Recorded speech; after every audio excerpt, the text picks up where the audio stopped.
Magandang hapon. Magandang hapon sa lahat. Dito pa rin tayo sa Bicol ay D5. D5 na natin sa Bicol.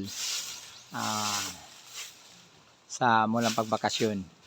Ito ang gawain namin ni Mrs. Maglinis sa aming bakuran. Kasi ubod ng dumi. Daming kalat.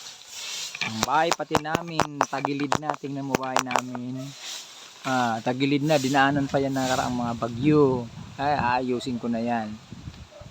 Ayan, tagilid yung bahay namin. Bahay kubo lang yan. Ayusin ko na. Meron akong mga lublas ayun. No? Tagal na nakatambay yan. Kulang man tayo sa panggastos kaya. Para mapatayo yan. Malaking bayad. Kulang materialis ko. Ayun guys yun.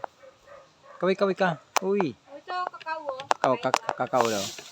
Yan kakao. Ang daming madaming bunga. Pinagkukuha ko na yung hinog. Yan si Mrs. nagwawalis. Tingin dali. Pagod. Pagod na siya. Ano daw? Ano? Walis daw. Walis. Kakao pa, kuha ka. Yan. Ang dumi. Ang dumi. Nag-aayos ako ng bakod, guys. Naglalagay ako ng ano. Papalitan ko yung cyclone. Andun ako. Matigas lang yung lupa. Gukay ako. Kaya, ito muna ako. Magukay muna ako ha.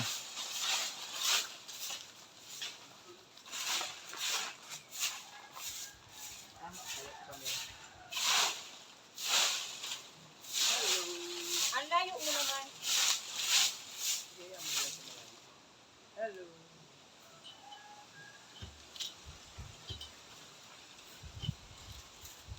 Buhusan mo kayo ng tubig.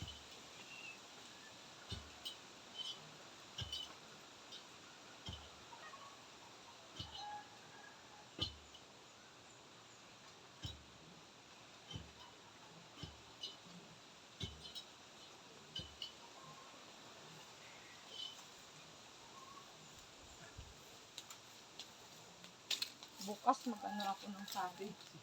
Gagataan ko. Ito pang umaga.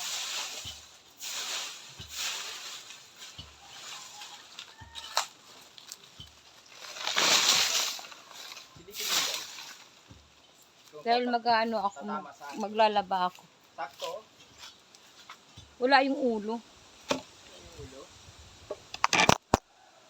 Yan. Abot. Sakto. Kuha. Pugot pa.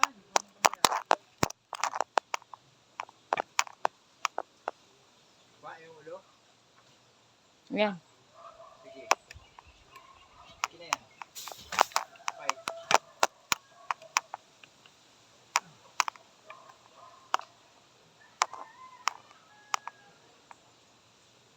Ayusin mo. Ha? Ayusin mo ang pagkalot mo.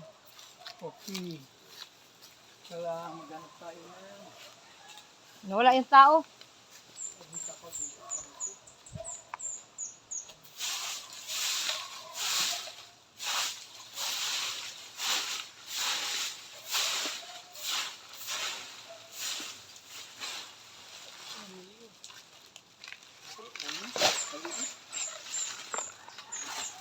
Ano ba yun?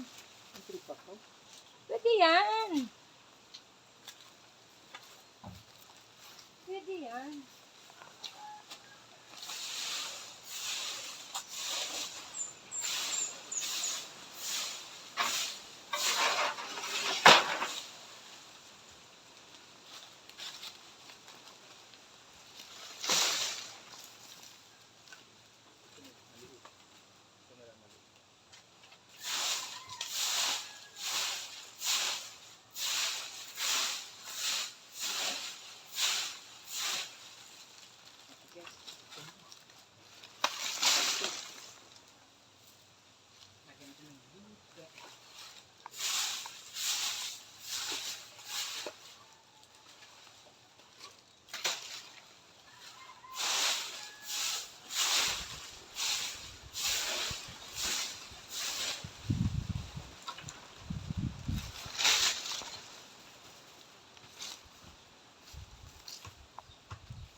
lang dyan yung mga ano.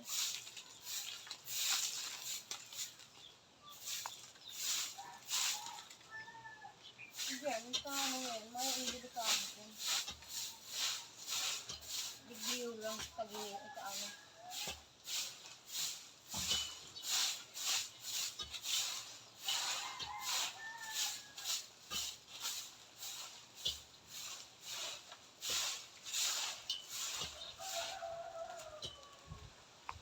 Uy. Patayin mo yun. Bakit ano? Diyan mo yung ilaw. Okay. Wala na, hindi na siya makita. Ayan siya. Hello. Babay na, babay na. Oh, ano? Pagod na? Bye-bye? Babay na, babay na. Okay, mamaya na lang ulit. Thanks.